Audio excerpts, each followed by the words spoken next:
My name's Ben Fanelli, and this is my story. In the third period. We're only in the second. And that is a crushing hit. Ben Fanelli is down and not moving.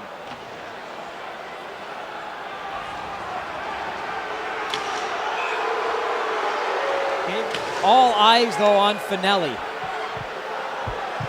His helmet came off, and he is motionless on the ice. Trainer Danny Lebold giving him attention. And he's calling for a stretcher, and it will come out. There's certain times in everybody's life that they'll never forget. That's certainly one I'll never forget. I was actually sitting at home with my parents. I was watching the game, and yeah, we saw the hit happen on TV.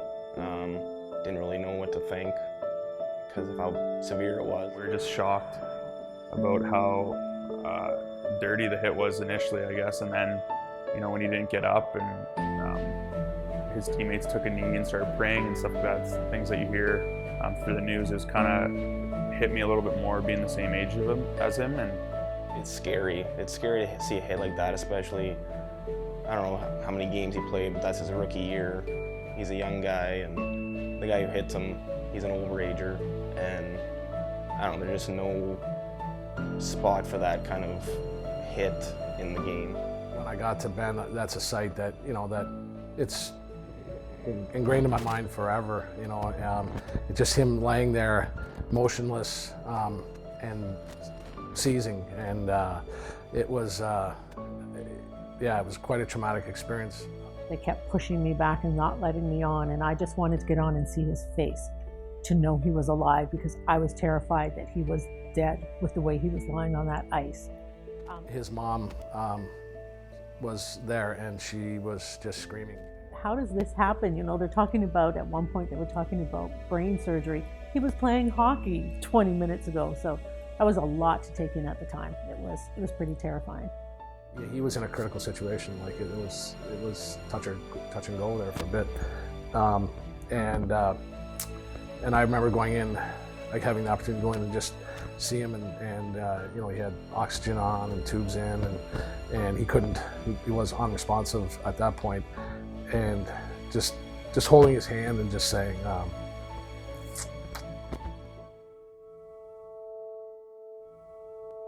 no, it'll be all right. You know, you got to get through, and fortunately he did.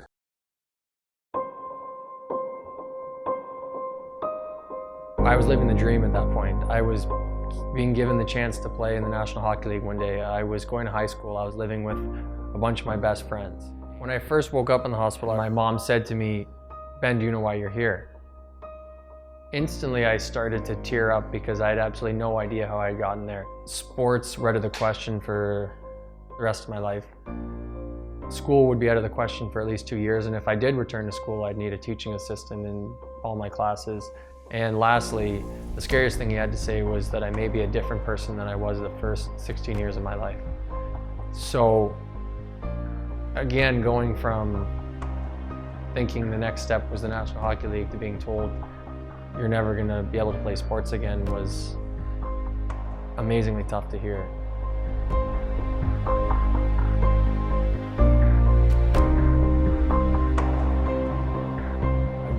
Every time I see Ben walk towards me, just how he defied the odds to probably live on that night, and then defy the odds to come back, and then be the type of positive role model that he is.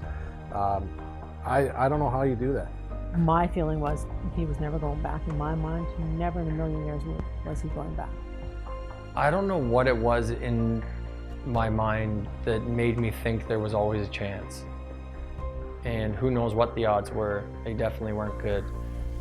I don't know what it was, even looking back, that gave me a sense of, you can still do this. He's that kind of guy. Fanel's is the kind of guy that not a lot of guys could have done what he's done today, especially recovering from that hit. He was off for 2 years, and he was raring to go back long before that. So then he started his whole headstrong and did the triathlon and the bike with Lance Armstrong. He did a lot to prove that he was capable of going back physically, mentally, the whole bit. So he really worked on it for those 2 years that he didn't play. You know, being so close to death essentially is where he was at that night, and to be able to bounce back just shows kind of the caliber of person he is and his passion towards both hockey and you know, life in general. There were definitely ups and downs the entire journey through. Times where one day it would be, I feel incredible and I think I'm going to be able to play one day, to the next day being, there's no chance I'm ever going to be able to play again. Why am I working so hard to come back when the chances are so slim? And it would go back and forth and back and forth. The intestinal fortitude that Ben had to get back, if you could somehow bottle that and put, you know, sell it to people, you'd be a millionaire, you know.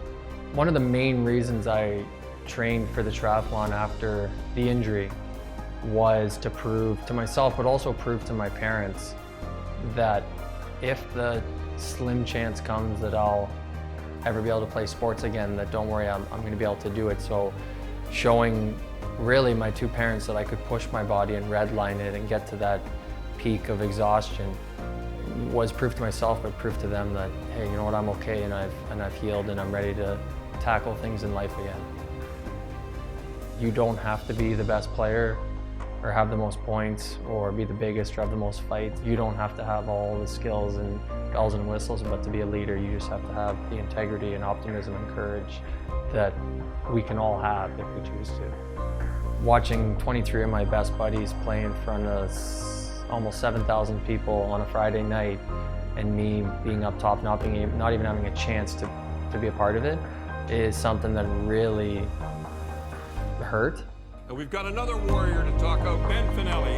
Here's Ben Fanelli getting hit, and he come back. Yesterday he was in a triathlon, and here he comes out right now, and he does this to make money, and he's coming back to play again for Headstrong. That night that he came back and played might have been as emotional as the night he was carried out of here. That, you know, obviously seeing him play and skate out there for the first time with a letter on him, and I'm pretty sure there wasn't a dry eye in the building when he skated out there. Before they even finished saying his name, the whole audience was standing up and giving him a standing ovation.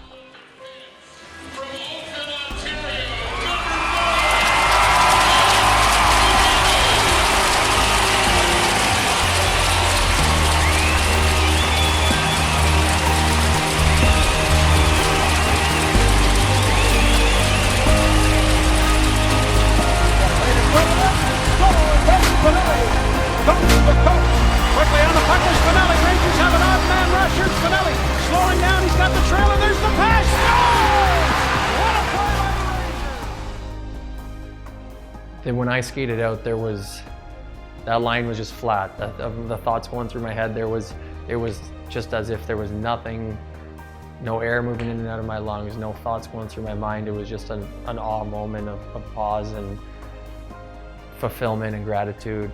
How my story can help others is that going through that journey, it was no other skill needed other than adaptability and resilience.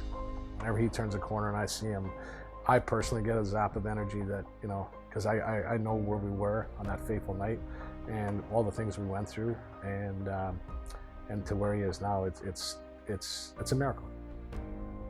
If we can approach adversity, look it in the eyes and shake its hand and find a way to deal with it and overcome it, at that point you can walk through life not being scared or nervous about much, because at that point, in a sense, you're unstoppable.